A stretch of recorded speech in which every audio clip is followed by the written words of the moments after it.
the future is very much about mobile phones, mobile cars, in the sense of electric cars, and so very much the future economy is being defined by mobility. Certainly the accumulation of all the sorts of materials that go into modern electric vehicles, go into modern phones, and also into things like battery storage and solar panels for our homes, all of those materials are here in Western Australia. Excellent. And to tell us a little bit about your talk today and how your company is positioned I guess, seize the opportunity that we have ahead of us. So we're looking at the volume of market pull-through. That is to say that what is the demand for things like mobile phones or electric vehicles or battery storage. What we know, for example, is that this year the global car industry has announced $350 billion worth of investments in electric vehicles.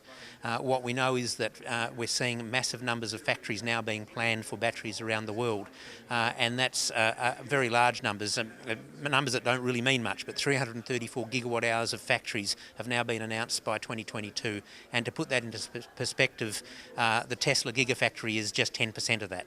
Wow. So we're talking about really large volumes of production, and the raw materials for all of that come from here, from Western Australia. So our view is that the opportunity is to bring a factory, or in fact several factories, to Australia and in fact into Western Australia. Let's build gigafactories here in Western Australia to make use of our raw materials, to actually value add to it, turn it into batteries, and then turn it into even higher value added products downstream. And is it specifically batteries that we're looking or targeting our materials towards? Because is batteries the biggest, most expensive component in the electric car?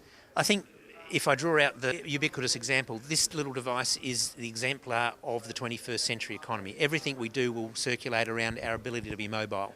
And whether that's a mobile device, or whether that's a car, or whether that's some other form of integration of new technology, these things will be powered by electricity out of batteries, not electricity out of wires. And the point there is, of course, is that those battery materials all come from the state. Wonderful. And we're talking big numbers here. Do you think Western Australia is well equipped and well geared towards this future?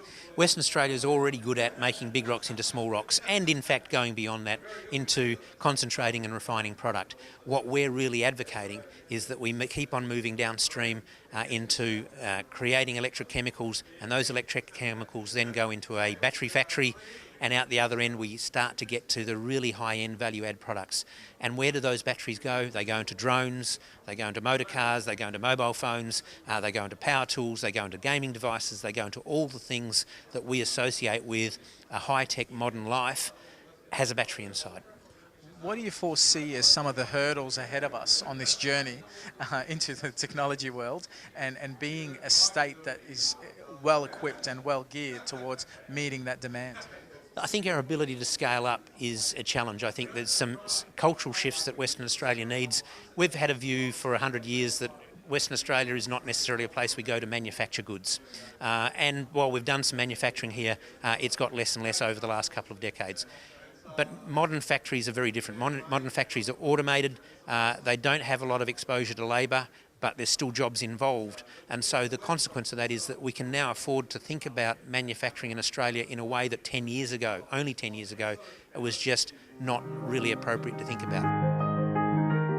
Rare earths are talked about in terms of it being the vitamins of technology by the Japanese. Okay, it's in your cell phones, it's in your computers, it's in satellites, it's in almost anything that's high tech has got an element of or some rare earth elements in it.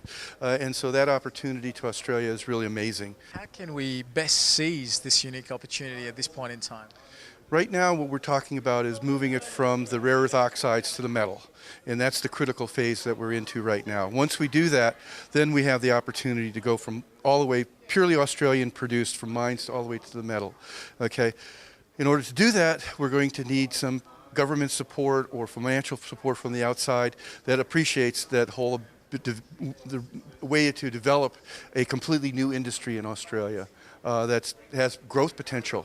When you start talking about high technology, employment and jobs and opportunities and product, the sky's the limit when you're dealing with it. I know that there are interests in cooperating with NASA. You're talking about satellites, you're talking about cooperating in those kind of high technology venues. All of those high technology venues use rare earths in some capacity. The task was to come up with an industry that had not been done before. Create a unique industry. Create new jobs, important jobs, things that are beneficial in the long run.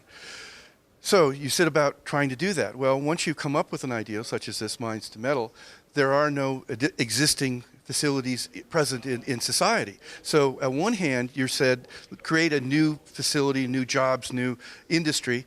On the other hand, there's no industry there to support it. And so when you go to government and you talk to the government about, support for this new idea, they come to you and they say, okay, who in the industry is going to support it? Well, there is nobody in industry to support it because it's a brand new, creative, unique idea. And matter of fact, it's nowhere else in the world that goes mine to metal other than China. The opportunity is there to be the only one outside of China in the world. And so, that's the carrot. The stick is trying to find financing to get it to move to that point. Look, I think it was obviously a very interesting topic for people because we had a full house.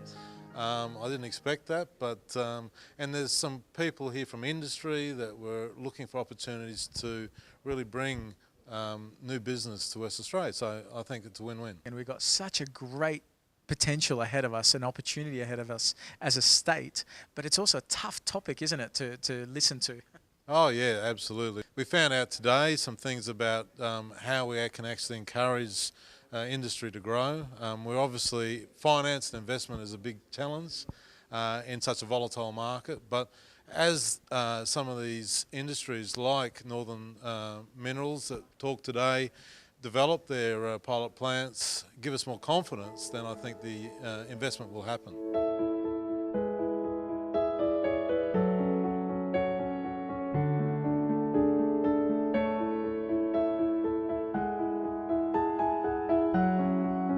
I'm here with Peter Kaspchak, and he's one of the co-founders of Innovate Australia. Peter, how are you today? Fantastic. Excellent. Tell us a bit about the Rare Earth Summit that we had today. We had a great lineup of speakers. Yeah, we're very excited, just especially because such a niche subject, and normally, it would be difficult to get that group of people together. So, and it's a huge opportunity. I mean, people learned today that here in Western Australia is the only operating mine in the world outside China.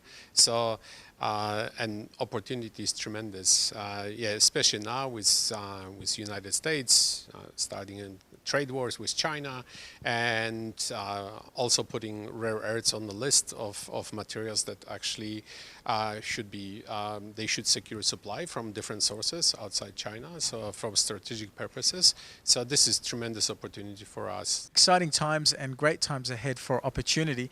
What I love about some of these summits that you guys put together is the connection between government departments and sometimes private companies, as you've mentioned. What else do you think comes out of these summits apart from awareness raising? What we're trying to do right now also to create something more formal from each summit. We really need to do something that is not only cyclical economy depending on iron ore, but actually we develop different streams and things like lithium, and then rare earth is a complement actually to that.